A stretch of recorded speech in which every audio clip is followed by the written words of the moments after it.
Chaque couple a ses problèmes.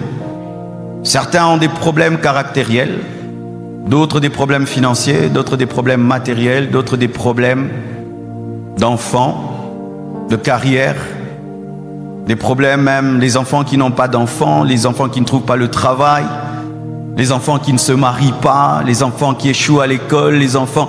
Donc, tout couple a un problème. Et c'est rassurant, c'est apaisant. Parce que tout le monde a un combat, tout le monde lutte avec quelque chose. Au début de mon mariage, j'avais un petit problème. Vous voyez, je suis marié à 30 ans. J'étais pasteur depuis l'âge de 23 ans, donc j'ai fait 7 ans seul. Donc j'avais mon horaire, mon emploi du temps, mon organisation. Alors lorsque Blanche est venue dans ma vie, je suis tombé dans une erreur. Je voulais que Blanche soit comme moi, à l'instant. C'est comme si tu es un militaire, tu es un rangers. Tu as 20 ans d'expérience et puis tu épouses une femme civile et puis tu veux qu'elle puisse faire des chutes comme toi, bombarder comme toi parce qu'elle a épousé un militaire. Des choses que les pasteurs font. Pasteur, tu es pasteur, ça fait 20 ans. Tu épouses une sœur, elle était venue seulement prier et puis tu l'as litoyée. Et alors, maintenant quand elle entre dans ta vie, tu aimerais qu'en un jour, elle ait toute ton expérience ministérielle. Alors que elle, toute sa vie, elle a rêvé d'épouser un homme normal. Elle trouve maintenant un homme anormal. Tu dois être patient parce que tu es dans ton anormalité. Mais oui, alors un jour, je devais aller prêcher. Blanche a pris trop de temps devant son miroir. J'ai démarré la voiture et je l'ai laissée devant le miroir sans même lui dire je pars. Donc je suis parti, elle continue à peigner, elle continue à s'arranger. Quand elle sort comme ça, la voiture est déjà partie. Je suis allé prêcher. Et j'ai prêché, je prêchais. Et je me disais non, c'est pas ma faute, c'est elle qui m'a mis en retard. Vous savez, quand je finis de prêcher, je me rends compte que le problème m'attend. Alors je me dis, ça va barder à la maison. Tu laisses une femme devant le miroir et tu ne lui dis pas au revoir. Donc là, cette nuit, ça va barder. Alors je suis rentré à la maison en mode, je vais me défendre. Ma cofité, et ça. Je vais m'argumenter, c'est pas ma faute, c'est ta faute, et c'est ta faute, c'est ta faute, c'est pas ma faute. J'arrive, elle m'ouvre la porte. Elle me sert à manger. Elle rit. Je dis, oh, tu vois, toi, tu viens en mode guerre. Il n'y a pas guerre. J'ai dit, oh, t'es pas fâché? Elle me dit, non. Oh, mais je t'ai laissé là, vraiment devant. Elle dit, mais non, c'est pas ta faute, c'est la mienne. Je te mets en retard et il fallait que tu ailles prêcher à temps. Frère, elle m'a donné... Vous savez qui a gagné? C'est elle qui a gagné. C'est pas moi. C'est pas moi qui l'ai laissé devant le miroir. C'est elle qui m'a giflé, mais avec un bisou. Il y a des bisous qui font mal. Il y a des nourritures qui font mal.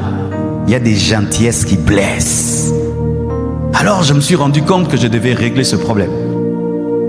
Alors je suis allé voir l'un de mes aînés dans la foi. J'ai dit, Daddy, j'ai un problème. Je fonctionne d'une certaine manière, mais j'ai tel problème. Tu sais comment il m'a répondu? Il m'a dit, Pasteur Marcelo, tu connais Yonggi Cho? J'ai dit, bien sûr que je le connais. C'est le pasteur de la plus grande église du monde. Mais Yonggi Cho avait le même problème que toi. Il a acheté une voiture pour lui, une voiture pour sa femme. Lui, il a des vents, et puis elle suit. C'est tout. Oui, c'est tout.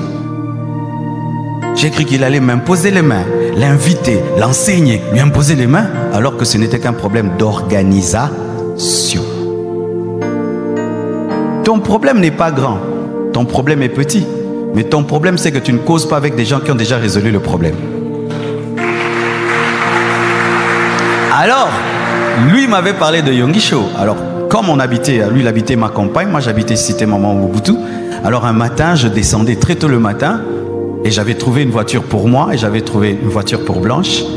Alors, le matin, je descends comme ça, on se croise très tôt matin. Et lui, sa femme n'est pas là, moi aussi la mienne n'est pas là. J'ai dit, ah vieux, donc à Yonde Yonggi Cho. En français. Donc c'est toi Yonggi Cho. En soi, lui aussi avait le même problème. Et en imitant Yonggi Cho, il a résolu. Et il va avant.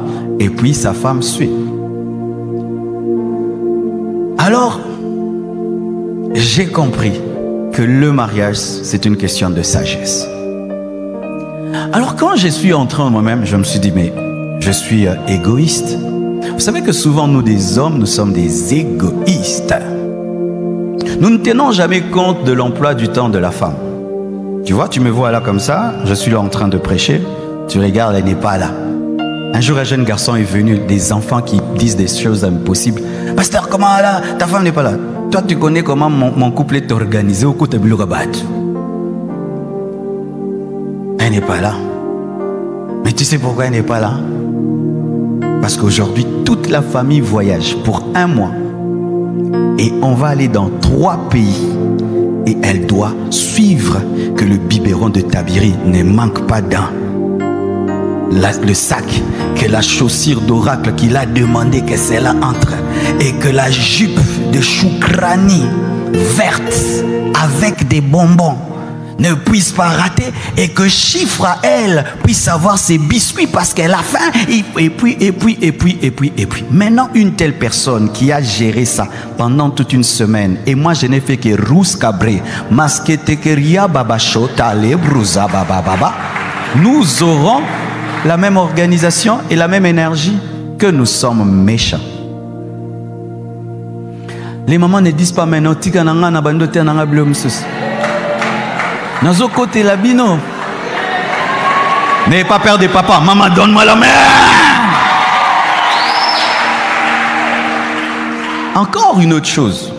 Vous savez, j'ai grandi avec des amis Balouba depuis que je suis gosse. Le 3/4 de mes amis sont Balouba. Mon pasteur qui m'a imposé les mains est Moulouba. Donc, j'ai grandi qu'avec eux et j'ai vu comment ils étaient très autoritaires avec les femmes. Alors, quand je me suis marié, j'étais un Moussoaïli Moulouba. J'ai pas de problème avec vous, j'ai épousé votre sœur. Mais j'avais ça. Alors le matin, tu dois aller prêcher à 6h, 7h, tu te réveilles à 4h du matin, tu dois prendre ton café. Elle a préparé tout ce qu'il faut pour toi, mais à 4h du matin, réveille-toi, le café, mon croissant. Elle se réveille, elle a sommeil, elle te fait le café, elle te fait le ceci. Et puis un jour Dieu m'a dit, Marcelo, tu ne sais pas faire le café? J'ai dit oui papa, je sais. Est-ce que tu sais là où se trouvent les croissants? Oui, je sais. Prendre les cafés et le croissant, ça te prend combien de temps? Même pas 10 minutes. Tu ne peux pas le faire toi-même? Je dis oui, mais je suis l'homme, non?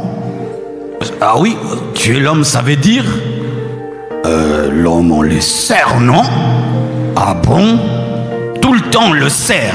Même si la femme a dormi fatiguée, elle doit te servir. Donc si toi tu te sers, tu n'es plus un homme.